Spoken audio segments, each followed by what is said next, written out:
National testing agency ने शनिवार सुबह देश की सबसे बड़ी इंजीनियरिंग प्रवेश परीक्षा जेईई मेन 2023 के अप्रैल सेशन के परिणामों के साथ ही ऑल इंडिया रैंक भी जारी कर दी। परिणामों में अल करियर इंस्टीट्यूट प्राइवेट लिमिटेड के स्टूडेंट ने श्रेष्ठता साबित की है। संस्था के चेयरमैन डॉक्टर ब्रजेश महेश्वरी ने बताया कि अल करियर इंस्टीट्यूट दिल्ली ने शुरुआत के साथ ही दिल्ली के विद्यार्थियों और अभिभावकों का दिल जीता है। अल दिल्ली की क्लासरूम स्टूडेंट अल करिया ने जेईई में ऑल इंडिया रैंक 4 हासिल की है। गाजियाबाद के निवासी अल क्लासरूम स्टूडेंट मलय केडिया ने जेईई मेन 2023 परीक्षा में 300 में से 300 परफेक्ट्स को हासिल कर ऑल इंडिया रैंक हासिल की। इससे पूर्व जेईई मेन जनवरी सेशन की परीक्षा में भी मलय ने 99 से 99% टाइल स्कोर किए थे। इसके अलावा 10वीं कक्षा में 99% अंकों से परीक्षा उत्तरी कर चुका है। मलय एनटीएससी स्कॉलर होने के साथ ही केवीपीवाईएसए स्ट्रीम में ऑल इंडिया रैंक से प्राप्त कर चुका है।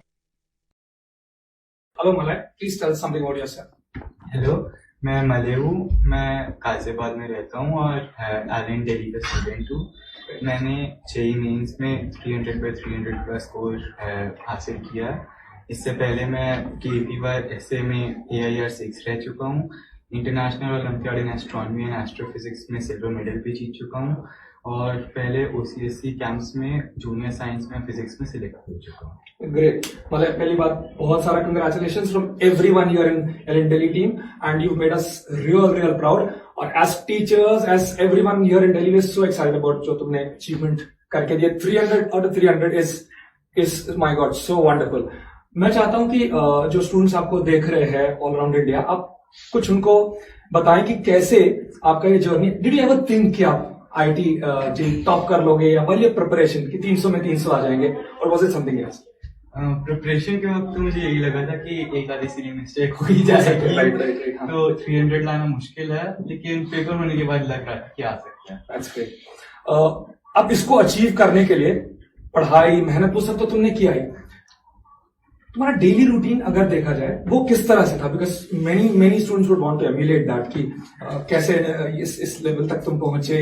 तुम्हारी पढ़ाई के अलावा डेली कैसे कैसे तुम पिकअप करते थे, सब्जेक्ट्स तीनों एक साथ लेते थे वगैरह वगैरह, उस पर कुछ प्रश्न। तो मैं सेंटर पे यहाँ पे 8 बजे पहुंच जाता था और रात में 8 बजे तक सेंटर पे रुकता था। तो अब इन 12 घंटों के बीच में दिन में शुरुआत में क्लासेस हो जाती थी और बाद में 6-7 घंटे 8 घंटे जो टाइम बचता था सेल्फ स्टडी का, इक्वली तीनों सब्जेक्ट में डिवाइड कर लेता था। यानी सेल्फ स्टडी तुम्हारे हिसाब से एक बहुत इंपॉर्टेंट टूल था। और सोने उठने का, did you manage that constant 7 to 8 hours sleeping routine? या यू मेंटेन दैट। और हेल्दी फूड और वो सब तो स्टैंडर्ड रखना ही रखना। ओके, पढ़ाई के दौरान तुम्हारे बैकलॉग्स भी इकट्ठे हुए होंगे इन 2 सालों में। ऐसा होता था क्या? और बैकलॉग क्या बहुत स्ट्रेस डालता था तुम पर? और अगर डालता था तो उससे कैसे निपटते थे? Backlog is one big thing जो सारे स्टूडेंट्स को फेस करना पड़ता है। तो बैकलॉग मेरे एक टाइम पे एस्ट्रोनॉमी के चक्कर में तो बहुत बन गए थे, 2 महीने तक के बन गए थे। तो मैं सर से ये पूछा था कि बैकलॉग कैसे क्लियर करूं। तो सर की बहुत अच्छी एडवाइस थी कि उसे छोड़ दो, अभी जो चल रहा है उसे बहुत अच्छे से प्रिपेयर करो, फिर जहां ब्रेक मिले, जहां टाइम मिले, जहां छुट्टी हो, तब उस बैकलॉग को लेके बैठो। दोनों को साथ में करने की कोशिश मत करो। सही बात है, क्योंकि अगर आप फोकस्ड हो एक पर्टिकुलर गोल को लेकर और आईआईटी को लेकर, बाकी चीजें ज्ञान के लिए थी, पर उस समय जब आईआईटी सामने आया तो आपने उस पोर्शन को छोड़कर आईटी के लिए जो रेलेवेंट चीजें थी उनके बैकलॉग्स को कवर अप करना शुरू किया।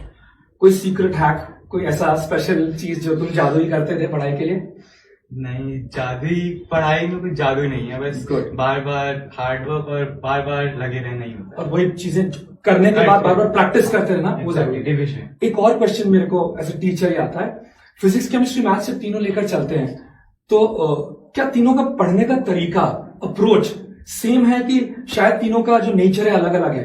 तो तुम क्या स्ट्रैटेजी बनाते वक्त तीनों को बराबर टाइम देना है या केमिस्ट्री को ज्यादा देना है, ऐसा सोचते थे कि वो शायद इस पर होता था कि कौन सा टॉपिक मेरा वीक चल रहा है उसके हिसाब से टाइम का डिवीजन करते थे? Was it like a simple maths average की 1/3 या इट डिपेंडेड कि कितना वीक कौन सा हो गया उसको ज्यादा दिया करते? Big question. हाँ, बहुत वेरिएबल है इसमें। जब लेक्चर्स चल रहे थे, जब सिलेबस पूरा नहीं हुआ था, तब क्लासेस होती थी, तो सेल्फ स्टडी को भी बहुत ज्यादा टाइम नहीं था, तो तीनों का जितना काम होता था उनके हिसाब से टाइम डिवाइड हो जाता था। फिर सिलेबस खत्म होने के बाद वाले फेज में टाइम इक्वली रहता था, लेकिन लास्ट में आते आते पता चल जाता है कि कौन सा सब्जेक्ट वीक है, कौन सा स्ट्रांग है। तो मेरा केमिस्ट्री वीक हो रहा था, तो फिजिक्स और मैथ्स काफी हद तक साइड लाइन हो गए थे और केमिस्ट्री ही मैं ज्यादा पढ़ने लग गया। which was a nice idea।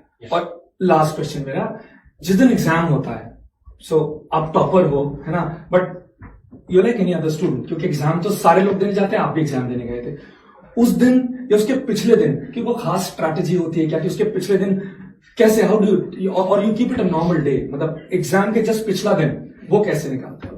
Exam के पिछले दिन मैं जब बुक खोली थी तो मेरे पेरेंट्स ने मुझसे बुक छीन ली थी और ये कहा था कि ये आप आज पढ़ना नहीं है।